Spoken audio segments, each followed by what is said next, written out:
Happy holidays. Happy New Year, everyone. Today, we're taking a look back at some of the most compelling Chad and Lori Daybell segments of 2023 here on the Hidden Killers podcast.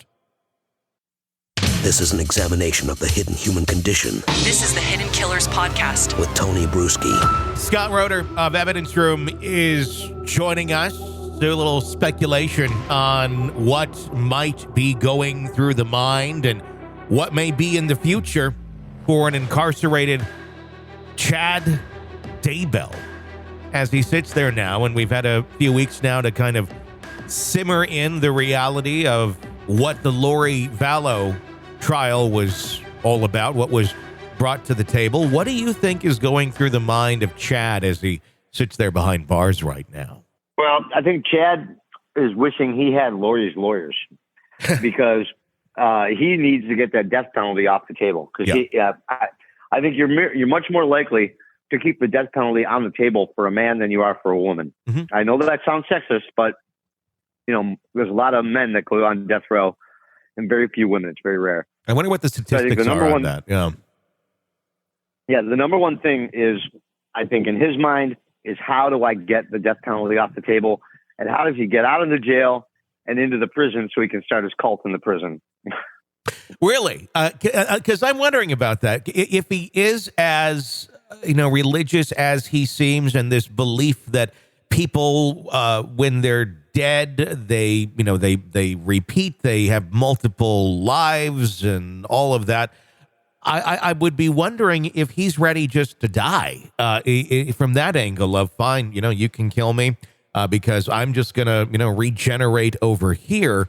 I think that would kind of be more of an ultimate test for him on how strongly he believes in what his religion is. However, it does totally go against his idea that he's going to be the king of Rexburg as the world ends. Well, I think, it all comes down to whether or not he believes the bullshit he says or not. And if he truly believes all the garbage that he's slinging, then, he probably wants to die, and he might be a good candidate for suicide in jail, which, frankly, have at it, Chad.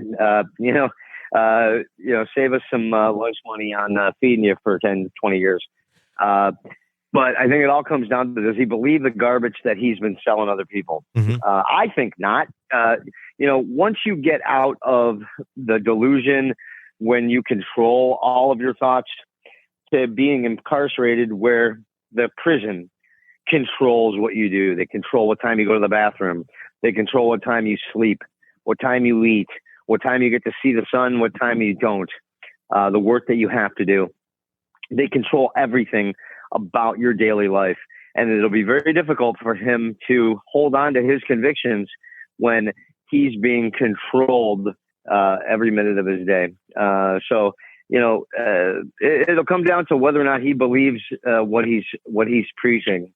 I don't think he probably believes it. I think he's, very much, like a serial killer as well, in that he was just trying to get money and to have a good life in Hawaii without the burden of kids and ex-wives and stuff.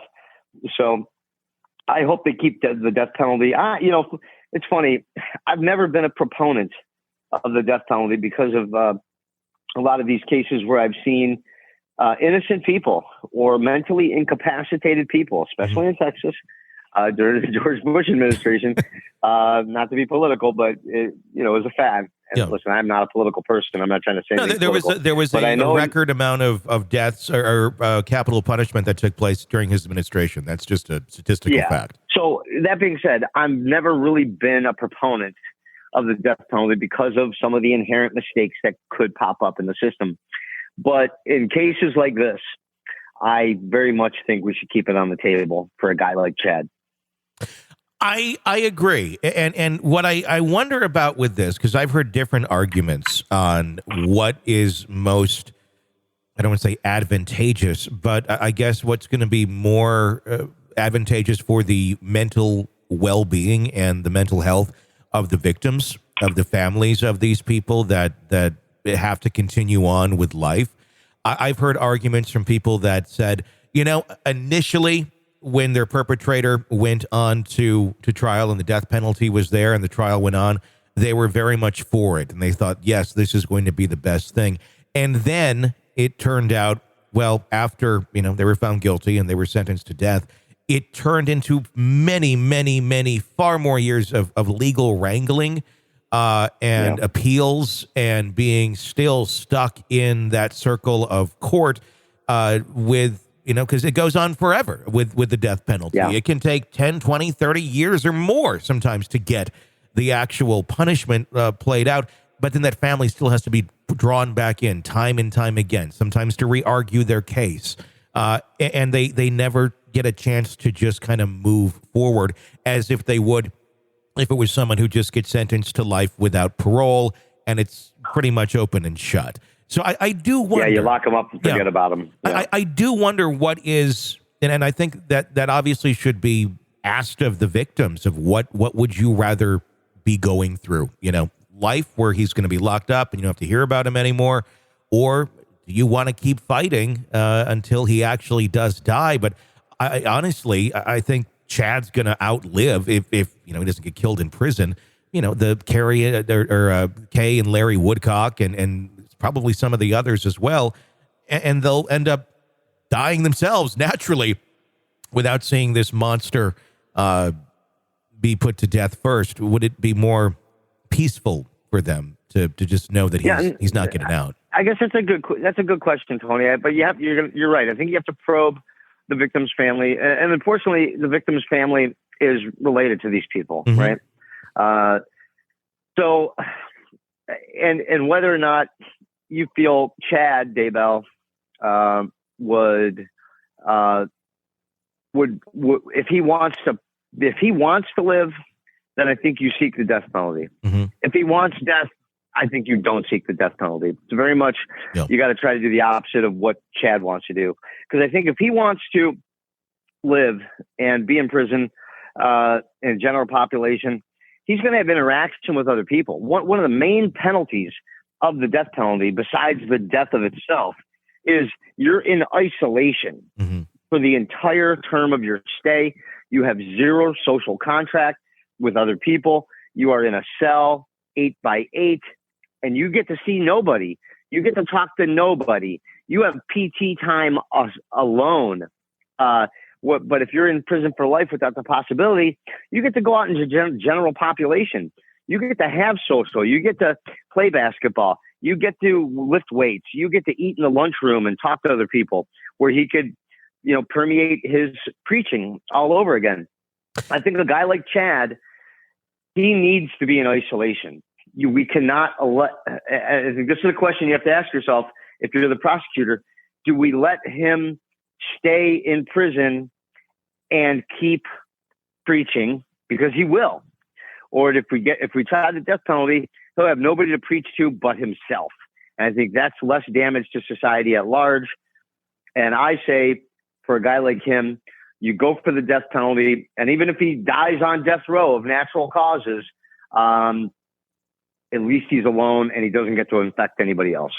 How effective of a preacher do you think he would be, though, in prison, Chad? Obviously, it worked. And if you notice, within the trial, the main people who were kind of into him seemed to be women who really were seeking something. They were seeking some sort of, salvation or answer to whatever problems were going on. There wasn't a lot of men in his circle that were like, yeah, I buy your bullshit.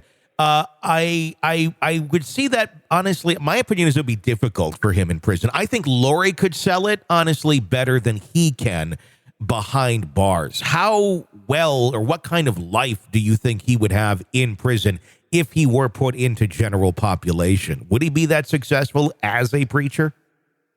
Well, you have to look at prison in a different light. Sure, it's just men in the prison, but society, no matter where it is, it's going to break down into people who are confident and people who are not, people who are delusional, people who are looking for a delusion and a distraction.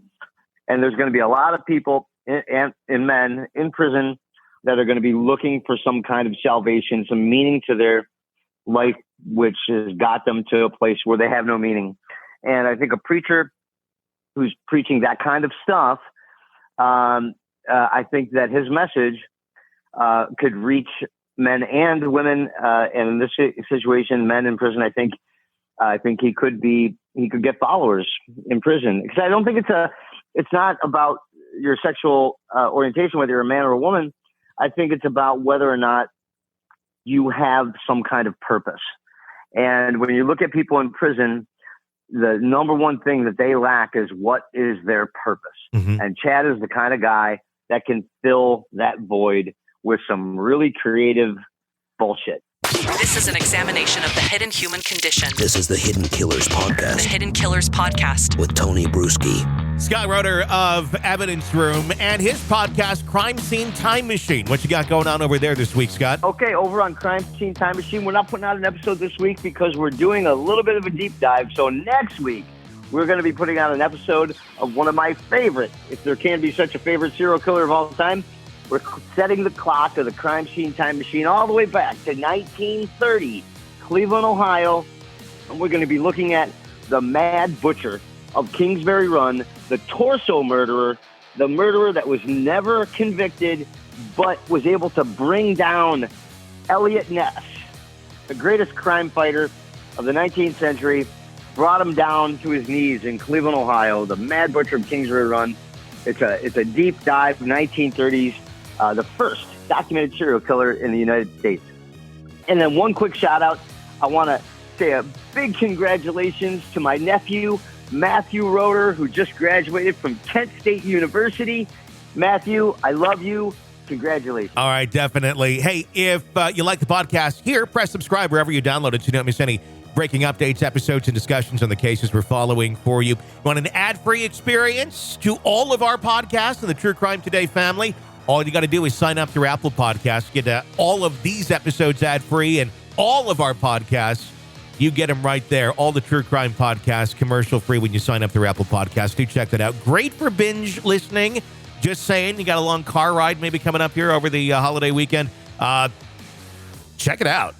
Listen ad-free. Even try it for 3 days free. Check that out. I'm Tony Brueski. Stay with us.